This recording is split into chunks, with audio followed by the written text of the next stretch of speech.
Assalamualaikum, Sampurasun, Wilujeng Enjing, seluruh wargi Jabar.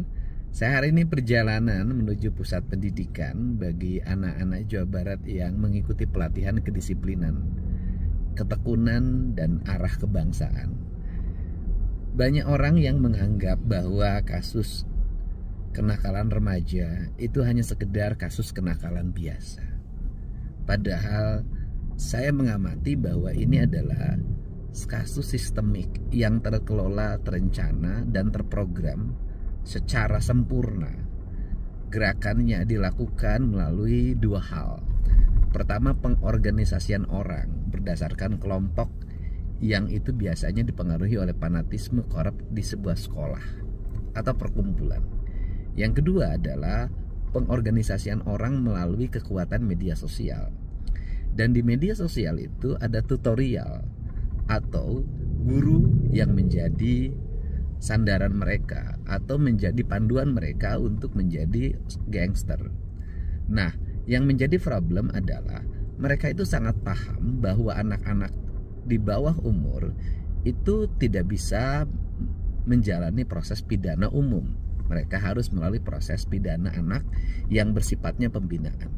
Dan di setiap kabupaten kota hampir tidak ada ruang untuk tempat pembinaan anak.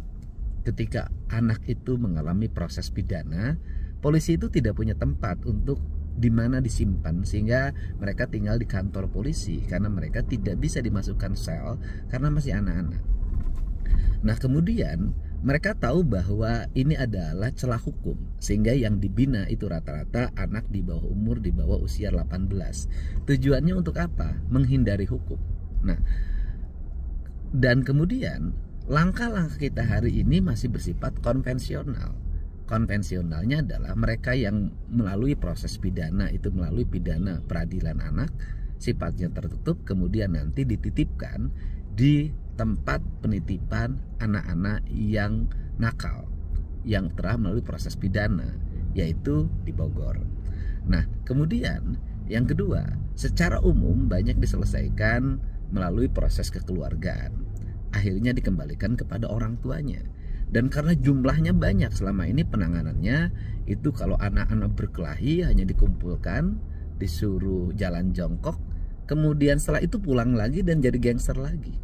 Nah, kalau kasusnya sudah kriminal, penganiayaan, pembunuhan secara terus-menerus dan berlangsung dalam setiap waktu, dan yang paling mengerikan adalah ketika mereka melakukan tawuran, kemudian upaya-upaya kriminalitas mengarah pada